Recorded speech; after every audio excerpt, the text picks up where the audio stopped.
Merhaba arkadaşlar. Bugün evinizde bulunan eski metalleri, muslukları nasıl değerlendirebilirsiniz? Bununla ilgili bir video hazırlayacağım.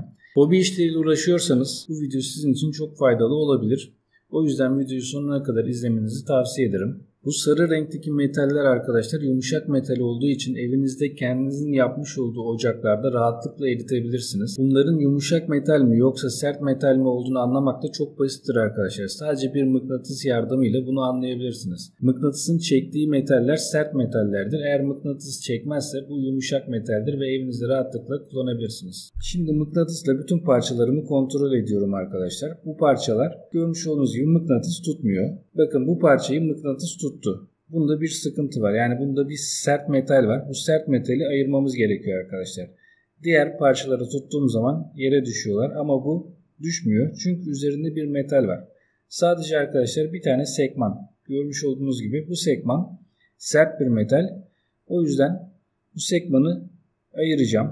Şimdi görmüş olduğunuz gibi ben mıknatıs sekmana tutuyorum. Bakın mıknatısı nasıl çekiyor. Aslında az önce çektiği o çeşme parçası değil. Sadece bu sekmandı. Bunu ayırdıktan sonra aynı parçaya tekrar mıknatısımı değdirdiğim zaman mıknatısımın bu parçayı tutmadığını görebiliyorum. Artık bu parçaları sert metalden ayırdığıma göre şimdi kendi yapmış olduğum ocağıma yerleştirebilirim arkadaşlar. Bütün parçaları arkadaşlar atıyorum. Ve bunları yapmış olduğum el yapımı ocağa yerleştiriyorum arkadaşlar. Bunları eritmek için mangal kömürü kullanıyorum. Kuvvetli bir kömürünüz varsa bununla da eritebilirsiniz. Yalnız epeyce ısınması gerekiyor. Çünkü bu metaller alüminyuma göre biraz daha sert. Hava vermek için bir tane pompa yerleştirdim. Kömürümü yaktıktan sonra havayı da açıyorum. Şimdi arkadaşlar basit bir aksesuar yapacağım. Çekiç şeklinde. Şu an sadece deneme amaçlı yapıyorum. Siz de arkadaşlar bu metalleri kullanarak play butonu yapabilirsiniz. Değişik aksesuarlar yapabilirsiniz. Yani hayal gücünüze göre her şeyi yapabilirsiniz. Ben arkadaşlar çocukların kullandığı kinetik kumu kullanıyorum. Çocukların oynadığı kinetik kumu kullanıyorum. Döküm kumu bulamadım. Bunu da defalarca kullandığım için ıslak. Aslında ıslak olmaması lazım. Islak olması bizim için kötü bir durum aslında. Ama şu an deneme amaçlı bunun içerisine dökeceğim.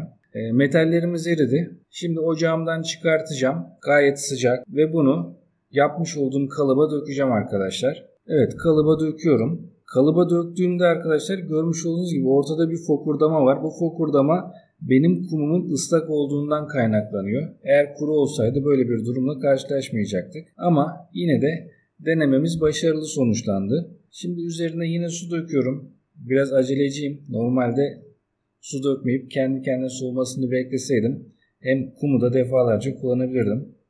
Bu videomuz bu kadardı arkadaşlar. Umarım beğenmişsinizdir. Eğer videomuzu beğendiyseniz beğen butonuna tıklayabilir, yorum yapabilir ve videolarımızı paylaşabilirsiniz. Haftada en az 2 video paylaşıyoruz. Bu videolardan da anında haberdar olmak için kanalımıza abone olup bildirimleri açabilirsiniz. Kendinize çok iyi bakın. Hoşça kalın arkadaşlar.